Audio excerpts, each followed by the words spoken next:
Hello everyone. आज से हम लोग पॉलिटी स्टार्ट करने जा रहे हैं। पॉलिटी भी कैसे पढ़ेंगे? अगर हम चाहते हैं कि पूरी पूरी बुक उठा करके हम पॉलिटी लक्ष्मीकांत लेकर के एक दिन बैठ जाएंगे और खत्म हो जाएगी, तो ऐसा तो हो नहीं सकता, क्योंकि सिलेबस बहुत ही ज्यादा है। पर हाँ, ये हो सकता है कि रोज थोड़ा थोड़ा पढ़ करके हम सारे सिलेबस को लंबे समय तक याद भी कर सकते हैं। और फिर उससे क्या होगा कि उससे रिलेटेड जितने भी क्वेश्चंस बनेंगे, हम उसी दिन जो टॉपिक हम पढ़ा रहे हैं उसी दिन आज तक उससे रिलेटेड जो भी क्वेश्चंस आए हैं, हम उसी तरह से सॉल्व भी करते चले जाएंगे। इससे क्या होगा कि क्वेश्चन के साथ साथ हमें ये भी पता चल जाएगा कि हमें क्या चीजें पढ़नी है, और हम क्या करेंगे, स्मार्ट स्टडी करेंगे। पूरी बुक पढ़ करके कोई भी फायदा होने वाला नहीं है, और हम एग्जाम को क्रैक कर लेंगे। आइए आज का टॉपिक स्टार्ट करते हैं। आज हम आपको ये पढ़ाने वाले हैं क्या, पॉलिटी का कौन सा टॉपिक, हिस्टोरिकल। ये पूरी कहानी शुरू होती है 1600 से। 1600 में क्या होता है, ब्रिटिशर्स इंडिया में आते हैं एज अ ट्रेडर। वो ये कहते हैं कि सिर्फ और सिर्फ मैं यहाँ ट्रेड करने आया हूँ। ट्रेड मतलब व्यापार। तो ये अपनी तरफ से भेजते हैं किसे, कैप्टन हॉकिंस को। कैप्टन हॉकिंस जाते हैं जहांगीर के पास। जहांगीर सोचते हैं कि भाई केवल फैक्ट्री ही तो खोलने आया है, फैक्ट्री से क्या बिगड़ जाएगा। तो इन्होंने ऑर्डर दे दिया कि ठीक है भाई, अगर तुम्हें फैक्ट्री ही खोलनी है तो तुम सूरत में अपनी फैक्ट्री खोल लो। तो ये लोग बहुत ही ज्यादा खुश हो जाते हैं। पर इस खुशी में ही क्या होता है, हमें और भी पाने की इच्छा हो जाती है, और पाने की इच्छा में ये बैटल कर लेते हैं। कौन सा बैटल? बैटल ऑफ बक्सर, जो कि कब होता है, 1764 में। ये होता है किसके बीच में, मुगल्स और ब्रिटिशर्स के बीच में। तो अब क्या है, मुगल्स के पास क्या है, मुगल्स को केवल मजे करने होते थे, उनके पास पैसे भी नहीं थे। और हमारे जो ब्रिटिशर्स थे उनके पास पैसे भी थे, पावर भी था। तो क्या होता है, वो लोग इन्हें हरा देते हैं। हारने के बाद इन्हें शाह आलम को दीवानी राइट देनी पड़ती है ब्रिटिशर्स को।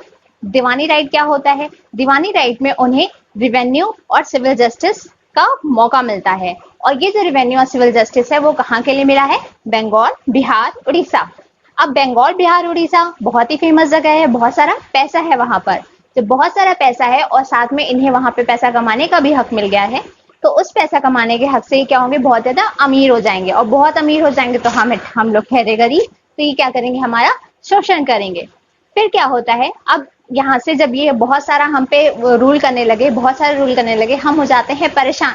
हम जाकर के ब्रिटिशर से कंप्लेन कर देंगे कि हम बहुत ज्यादा परेशान हो गए हैं। तो ब्रिटिशर्स क्या करेंगे, सिर्फ ऊपर ही ऊपर दिखाने के लिए कहेंगे कोई बात नहीं बच्चा, तुम परेशान मत हो, सारी चीजें हम संभाल लेंगे। हम क्या करेंगे, कंपनी पे नजर रखेंगे। और वही होता है क्या, कंपनी रूल। ये कंपनी रूल कब से कब तक चला था, 1773 से 1858 तक। अब भाई हमें समझ में आने लगा था कि ये भी हमें बुद्धू बना रहे हैं, ऐसा कुछ भी नहीं होने वाला है। तो फिर क्या होगा, हम सिपॉय म्यूटिनी कर देंगे, जो कि कब होगा, 1857 में।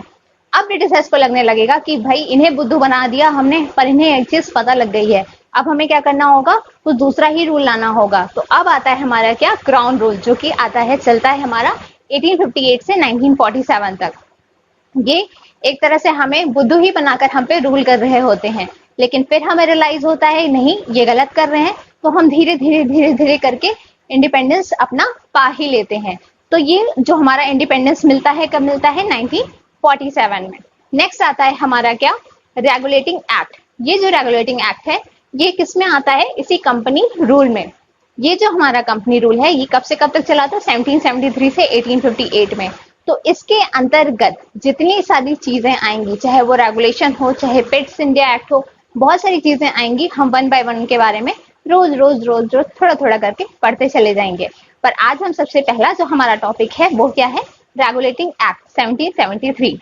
ये जो रेगुलेटिंग एक्ट 1773 है, इसका कुछ सिग्निफिकेंस था। क्या सिग्निफिकेंस था, ब्रिटिश डिसाइड करते हैं कि वो रेगुलेट करेंगे ईस्ट इंडिया कंपनी को। हमने बोला था ना, हम परेशान हो जाते हैं तो ब्रिटिशर्स के पास जाते हैं, ब्रिटिशर्स कहते हैं कोई बात नहीं, हम रेगुलेट करेंगे। तो ये जो रेगुलेट करने का टर्म है, इसीलिए ही इस एक्ट का नाम क्या पड़ा, रेगुलेटिंग एक्ट 1773।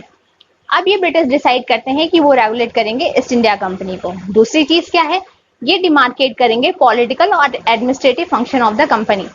अब जो हमारी ईस्ट इंडिया कंपनी थी, वो खुद को बहुत ज्यादा पावरफुल समझती थी। वो हमारे पॉलिटिकल मैटर भी देखती थी और एडमिनिस्ट्रेटिव मैटर भी देखती थी। पॉलिटिकल मैटर में क्या, जैसे कि रूल्स एंड रेगुलेशन भी वही बनाते थे, और एडमिनिस्ट्रेटिव क्या, उनको फॉलो भी वही करवाते थे। मतलब बनाना भी उनको है, निभाना भी उन्हें है। हमें क्या करना है, उनका कहा मानना है। तो ये जो दोनों पावर है वो किसके पास थी, इन्हीं ईस्ट इंडिया कंपनी के पास थी। तो इन्होंने क्या किया, ब्रिटिशर्स ने क्या किया, उसको डिमार्केट कर दिया, मतलब लिमिटेड कर दिया। नेक्स्ट आता है laid foundation for the central administration in India. अब क्या है, अब तक तुम भी कुछ कर रहे थे, तुम भी कुछ कर रहे थे, ईस्ट इंडिया कंपनी कहीं कुछ कर रही, कहीं कुछ कर रही है। अब ब्रिटिशर्स ने कहा हम सेंट्रल हैं, अब हम सेंट्रल हो गए और तुम लोग मेरे नीचे नीचे काम करोगे। तो सेंट्रल वाले की अगर नींव कोई पूछता है कि सेंट्रल एडमिनिस्ट्रेशन की नींव कहाँ से आई थी, तो वो किससे आई थी, रेगुलेटिंग एक्ट 1773 से आई थी। नेक्स्ट आता है इसके कुछ फीचर्स थे। फीचर्स क्या क्या हैं इसके, गवर्नर ऑफ बंगाल को गवर्नर जनरल ऑफ बंगाल बना दिया गया था। इसे आप गवर्नर जनरल कर लीजिएगा। तो गवर्नर ऑफ बंगाल को गवर्नर जनरल ऑफ बंगाल बना दिया गया था, यानी कि उनकी जो भी स्टेटस थी वो और भी ज्यादा बढ़ा दी गई। पहले केवल वो गवर्नर बंगाल थे, अब गवर्नर जनरल ऑफ बंगाल हो गए। अब गवर्नर जनरल ऑफ बंगाल हो गए तो बाकी जगह के जो गवर्नर होंगे वो उनके सबऑर्डिनेट हो जाएंगे, जो कि पहले अपना क्या करते थे, अच्छे से अलग अलग काम करते थे, अब सब उनके अंडर में काम करेंगे। जैसे governor of Bombay and Madras दोनों किसके सबऑर्डिनेट हो गए, गवर्नर जनरल ऑफ बंगाल के। नेक्स्ट आता है, अब भाई गवर्नर जनरल ऑफ बंगाल के काम इतने ज्यादा हो गए, उनके अंदर में दो लोग काम कर रहे हैं, उनका भी काम किसे चेक करना है, गवर्नर जनरल ऑफ बंगाल को भी करना है। तो क्या होगा, कुछ ऐसे लोग भी चाहिए जो उनको असिस्ट कर सके। इसी के लिए आती है हमारी क्या, एग्जीक्यूटिव काउंसिल। ये जो एग्जीक्यूटिव काउंसिल होती है उसमें 4 मेंबर होते हैं। 4 मेंबर जो होते हैं किसे असिस्ट करते हैं, गवर्नर जनरल ऑफ बंगाल को।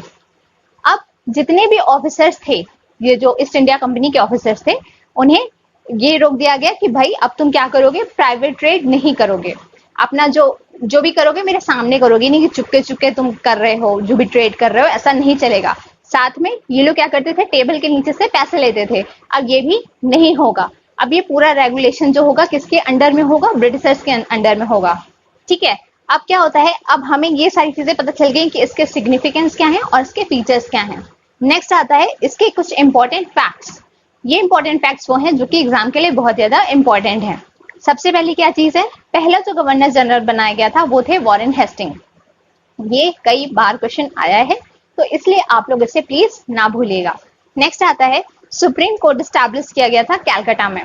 तो ये भी कई बार आ चुका है कि किस एक्ट के तहत कैलकाटा में सुप्रीम कोर्ट को स्टैब्लिश किया गया था, तो किसके तहत, रेगुलेटिंग एक्ट 1773 के तहत। अब नेक्स्ट क्या है, कोर्ट ऑफ डायरेक्टर जो कि लंदन में था, वो स्टैब्लिश किया गया। वो देखता था हमारे रेवेन्यू, सिविल और मिलिट्री पावर को। अब एक और चीज आपको बतानी रह गई है, वो क्या है, जो सुप्रीम कोर्ट स्टैब्लिश हुई थी वो उसके अंदर 2 चीजें थी, 2 बातें क्या थी, एक कि उसमें एक ही चीफ जस्टिस होगा और 3 जज होंगे। जो एक जज था, यानी कि जो हमारा सबसे पहले जज की अगर हम बात करें तो हमारा जो सबसे पहला जज था वो कौन था, सर एलिजा एम्फे। ये भी एग्जाम पर्पस के लिए बहुत ज्यादा इंपॉर्टेंट है। अब तो ये हो गई सारी बात क्या, रेगुलेटिंग एक्ट। और नेक्स्ट हमारा आता है क्या, amending act of 1781। Amending act जो 1781 है उसे हम एक्ट ऑफ सेटलमेंट भी बोलते हैं। ये जो हमारा एक्ट ऑफ सेटलमेंट है ये क्यों आया था, क्योंकि कुछ प्रॉब्लम्स थी हमारे किसमें, रेगुलेटिंग एक्ट ऑफ 1773 में। उसी को ही दूर करने के लिए ये है हमारा क्या, एक्ट ऑफ सेटलमेंट। अब ये एक्ट ऑफ सेटलमेंट के अंदर कुछ भी बहुत खास नहीं हुआ था। हाँ, कुछ चीजें अलग थी। वो क्या था कि जो हमारे गवर्नर जनरल ऑफ बंगाल हैं और उनके जो भी एग्जीक्यूटिव काउंसिल हैं, वो जो भी कोई चीज करते हैं वो सुप्रीम कोर्ट उसमें दखल नहीं देगा। जो भी कुछ करने का मतलब ये नहीं है कि वो अपने कुछ भी पर्सनल मैटर, कोई खून खराबा कर दिया, ऐसा कुछ भी नहीं है। कोई भी अगर वो ऑफिशियल काम करते हैं तो वो सुप्रीम कोर्ट उसके लिए कुछ भी नहीं कहेगा। तो ये सारी चीजें क्या थी तो ब्रिटिशर्स के ही फायदे में, पर हमें लगता था शायद हमारा कुछ फायदा हो रहा है, पर ऐसा नहीं, कुछ भी नहीं था। इसका पता हमें बहुत ही ज्यादा देर में पता चलता है, तब तक के लिए बहुत सारे एक्ट्स आ चुके होते हैं, बहुत सारे रेगुलेशन पे लग चुके होते हैं। तो पढ़ते हैं, कोई जल्दी नहीं है, रोज थोड़ा थोड़ा पढ़ते हैं और लंबे समय तक उसे याद रखते हैं। मिलते हैं कल, तब तक के लिए बाय बाय।